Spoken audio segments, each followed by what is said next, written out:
Order flow is a hard concept in itself, so why don't we make it easier? And we can use this one integrated Sierra chart study that is the closest thing that I can think of as an order flow signal to tell you to buy and sell. Now, this is called the large trade volume indicator on Sierra chart, and what it does is it filters for large traders that come in at the ask or at the bid. So it's giving us large market sellers and large market buyers. On the S&P, I filter for 49 plus. On the Nasdaq, about the same. You can change it to S&P 89 plus orders.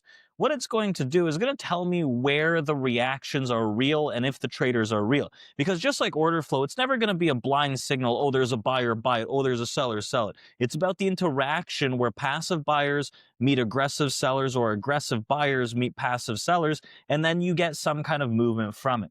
So when I see a bunch of red, I don't blindly sell, right? When I see red, I want to see, okay, these are large traders that are coming in aggressively to sell. Are they actually holding offer to the downside? Which tells me that this area is going to be an area of resistance. It's the same thing. When a big buyer comes in and the reactions to the upside, that bubble is going to tell me that maybe I should be looking for the longs. When I see huge bubbles of selling against buying, right, that's telling me that there's most likely going to be some downside. And then when I see a bunch of red bubbles coming in towards a support where traders can no longer push lower, they're getting absorbed and we're going to get that push higher. So it's a lot more evident here on the S&P, but you can see it on the Nasdaq. It's slightly behind some of these candles, but it works just the same.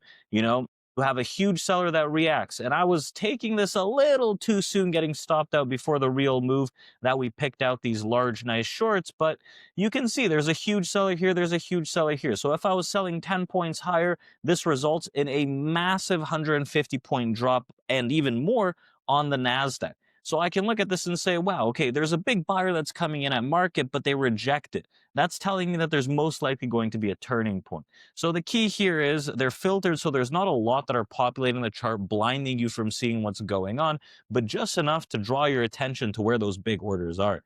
So more charts like these at community.tradeproacademy.com. And if you want more information about order flow and auction market theory, you know where to find us at Trade Pro Academy.